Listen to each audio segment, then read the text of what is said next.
किसी भी विद्यार्थी के लिए या इवन किसी भी व्यक्ति के लिए सबसे महत्वपूर्ण जो चीज है ना, वो है विनम्रता। अगर हमारे व्यवहार में, अगर हमारे जीवन में विनम्रता नहीं है तो लोग हमसे दूर भागने लगेंगे। तो मैं आपको एक कहानी सुनाता हूँ। बहुत साल पहले एक पर्यटक एक नगर में आता है और वो वहाँ पे रास्ता भटक जाता है। तो वो एक पास में एक व्यक्ति के पास जाता है और उसको जाके बोलता है कि क्या तुम मुझे रास्ता बता सकते हो। और वो जो व्यक्ति होता है वो एक सरकारी यूनिफॉर्म में होता है। उसको बड़ा गुस्सा आता है देखकर और वो बोलता है कि तुमको दिख नहीं रहा मैं कौन हूँ, तुम मुझसे रास्ता कैसे पूछ सकते हो, तुम किसी और से जाके रास्ता पूछिए। तो पर्यटक उसको बोलता है कि माफ कीजिएगा, लेकिन मैंने तो आपसे सिर्फ रास्ता ही पूछा था, उसमें आप इतना नाराज क्यों हो गए। तो व्यक्ति काफी गुस्से में बोलता है कि मैं एक बहुत बड़ा व्यक्ति हूँ, यहाँ बहुत बड़ा सरकारी ऑफिसर हूँ और तुम मुझसे इस प्रकार से छोटी मोटी चीजें नहीं पूछ सकते, तुम किसी और से जाके फालतू चीजें पूछिए। तो पर्यटक उसको माफी मांगते हुए बोलता है कि माफ कीजिएगा, मुझे लगता है शायद आप एक सरकारी सिपाही है, मैंने आपसे गलत रास्ता पूछ लिया। तो व्यक्ति बोलता है कि नहीं मैं सिपाही नहीं, मैं उससे भी ऊंची पोस्ट पर हूँ। तो बोलता है कि आप सेना में कोई बड़े सैनिक हो। बोलता नहीं मैं उससे भी बड़ी पोस्ट पे हूँ। तो फाइनली वो व्यक्ति बोलता है कि मैं कमांडर हूँ और आप तो समझ चुके होंगे कि मुझसे किस प्रकार से बात करनी चाहिए। तो पर्यटक उसके सामने हाथ जोड़ के बोलता है कि मुझे माफ कर दीजिए, मैं किसी और से जाके सब चीजें पूछ लूंगा। लेकिन वो कमांडर उस पर्यटक से पूछता है कि तुम कौन हो। तो पर्यटक बोलता है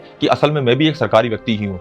तो पर्यटक को बड़ा अजीब लगता है और पर्यटक बोलता है कि तुम कौन से सरकारी व्यक्ति हो। तो पर्यटक उससे पूछता है कि क्या तुम राजा के दरबार में काम करने वाले कोई व्यक्ति हो। तो वो पर्यटक बोलता है नहीं मैं उससे भी ऊपर हूँ। तो उस सरकारी अफसर के पसीने छूट जाते हैं। फिर बोलते हैं क्या तुम राजा हो। तो पर्यटक अपना वेश बदलता है, क्योंकि वो वेश बदल के आया था और वो अपने असली रूप में सामने आता है। वो थे राजा विक्रमादित्य। तो ये देखते ही वो ऑफिसर गिड़गिड़ाने लगता है और माफी मांगने लगता है। लेकिन राजा उनको एक बात बोलते हैं कि विनम्रता बहुत महत्वपूर्ण है। आप कितनी बड़ी पोजीशन पे पहुंच जाओ, लेकिन अगर आप में विनम्रता नहीं है तो उसका कोई अर्थ नहीं रहता। तो इसी प्रकार से सबसे महत्वपूर्ण चीज है कि हम कितना ही पढ़ लिख लें, कितना ही बड़े बन जाएं, अगर हमारे अंदर विनम्रता नहीं है तो उस पढ़ाई लिखाई का कोई महत्व नहीं है। आपने सुना होगा विद्या ददाति विनयम, तो मतलब विद्या सबसे पहले विनम्रता ददाती है। अगर आपको पढ़ाई लिखाई के साथ में विनम्रता नहीं आ रही है, अहंकार आ रहा है, वो एक प्रकार से ज्ञान नहीं है, अहंकार है। धन्यवाद।